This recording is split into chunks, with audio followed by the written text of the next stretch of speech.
नमस्ते दोस्तों। आज मैं बात करने वाला हूं नेशनल पेंशन स्कीम पर, जो कि एक सरकारी रिटायरमेंट सेविंग स्कीम है। इसे pension fund regulatory and development authority द्वारा नियंत्रित किया जाता है। इसका मुख्य उद्देश्य है कि लोग रिटायरमेंट के बाद भी नियमित आय पा सकें। ये एक लॉन्ग टर्म इन्वेस्टमेंट प्लान है जहां आपकी जमा राशि का कुछ हिस्सा शेयर मार्केट, इक्विटी में, सरकारी बॉन्ड्स और कॉर्पोरेट बॉन्ड्स में किया जाता है। अब आते हैं क्यों ऐसे पेंशन फंड्स की हमें जरूरत है। जो गवर्नमेंट एम्प्लॉयज हैं उनको ऑटोमेटिकली रिटायरमेंट के बाद एनपीएस का फायदा मिलता है, because it's a part of their employment contract. पर मुझे उन लोगों की को इस स्कीम के बारे में बताना है जो लोग प्राइवेट एम्प्लॉयज हैं, सेल्फ एम्प्लॉयड हैं, खुद का कुछ करते हैं। वो हमेशा अलग अलग इक्विटी, अलग अलग म्यूचुअल फंड्स और एफडीज में इन्वेस्ट करते रह जाते हैं और सही मायने में रिटायरमेंट प्लानिंग नहीं कर पाते। और उन सब के लिए एनपीएस सबसे अच्छा और एक लौता विकल्प है जिससे वो अपनी रिटायरमेंट प्लानिंग कर सकते हैं। क्योंकि जो एफडीज, म्यूचुअल फंड्स में इन्वेस्टमेंट होती है उसका लॉक इन या तो कम होता है या फ्लेक्सिबल होता है, पर अगर हम नेशनल पेंशन स्कीम की बात करें तो इसमें लॉक इन बहुत ज्यादा है और बहुत केसेस में या एक्सट्रीम इमरजेंसीज में ही आप अपने पैसे को विड्रॉ कर सकते हैं। इसी कारण लोग एनपीएस से भागते भी हैं। लेकिन एक रिटायरमेंट प्लानिंग प्रोडक्ट में डिसिप्लिन बिल्ट इन है और यही तो इसकी सबसे बड़ी यूएसपी है।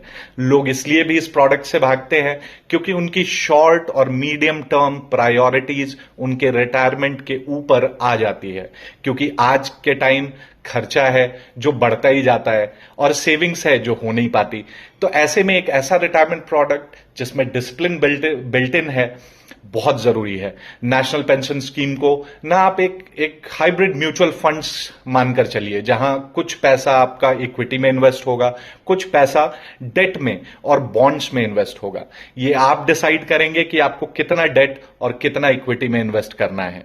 इक्विटीज में आप मैक्सिमम 75% इन्वेस्ट कर सकते हैं, 20% गवर्नमेंट या फिक्स्ड एसेट में जाएगा और 5% अदर एसेट्स में।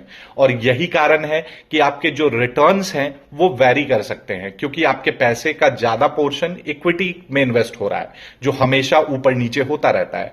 पर फिर भी ये एक गवर्नमेंट स्कीम है तो यहां एक प्रकार की स्थिरता और सुरक्षा है। तो अगर मान लीजिए आपके निवेश का 75% इक्विटीज मार्केट में लगा हुआ है जिसका रिटर्न 12 से 13% मानकर चलते हैं और बॉन्ड्स और डेट्स का रिटर्न 9 से 10% मानकर चलते हैं, तो आपका निवेश पे आपका जो वेटेड एवरेज 10 से 11% ऑन एन एवरेज मिल सकता है over the period of your investment. इसमें सबसे बड़ी चीज यह है कि इसके नाम में ही लिखा है नेशनल पेंशन स्कीम। तो ये आपको रिटायरमेंट के एज में ही मिलेगा जो कि है 60 साल, और मैच्योरिटी के वक्त आपके निवेश किए हुए पैसे के 2 स्प्लिट होंगे। मैच्योरिटी के वक्त आपका जितना भी पैसा बना होगा उसका 60% आपको इन हैंड मिल जाएगा, क्योंकि आप इस समय पे टेक्निकली इनकम बंद हो चुकी है आपकी। तो ये एक लमसम अमाउंट आपको मिल जाएगा और जो बचे हुए 40% अमाउंट है वो आपको मंथली सैलरी या पेंशन के रूप में मिलेगा, ताकि आपको मंथली खर्चे के लिए किसी पे डिपेंडेंट ना होना पड़े आफ्टर योर रिटायरमेंट। अब बात करते हैं कि इनकम पे टैक्स कितना लगेगा। जो 60% आपको लमसम मिलेगा मैच्योरिटी पे, उस पे कोई टैक्स नहीं लगेगा, 100% टैक्स फ्री है। जो 40% है उस पे आपको उसके मंथली इनकम पे मिलने लगेगी, जिस पे आपको टैक्स देना पड़ेगा according to your income tax slab. एक और अच्छी बात, जितना भी आप इन्वेस्ट करेंगे एनपीएस में हर साल एटीसी का बेनिफिट आपको मिलेगा, तो वो आप अपने टैक्स में डिडक्ट कर सकते हैं और एडिशनल 50,000 का बेनिफिट भी मिलेगा अंडर सेक्शन 80CCD।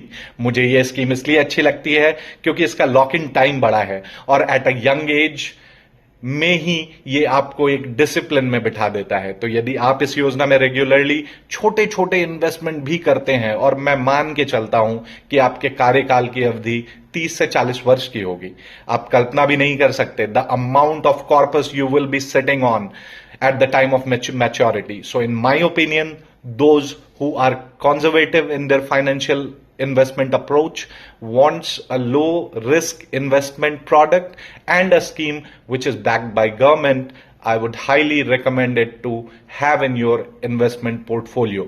वीडियो अच्छा लगा हो और आप इससे कुछ सीख पाए हो तो लाइक, शेयर और सब्सक्राइब जरूर कीजिए। और अगर कोई और स्कीम हो जिसके बारे में आप जानना चाहते हो तो कमेंट बॉक्स में लिखकर हमें जरूर बताइए। मिलते हैं अगले वीडियो में। जय हिंद।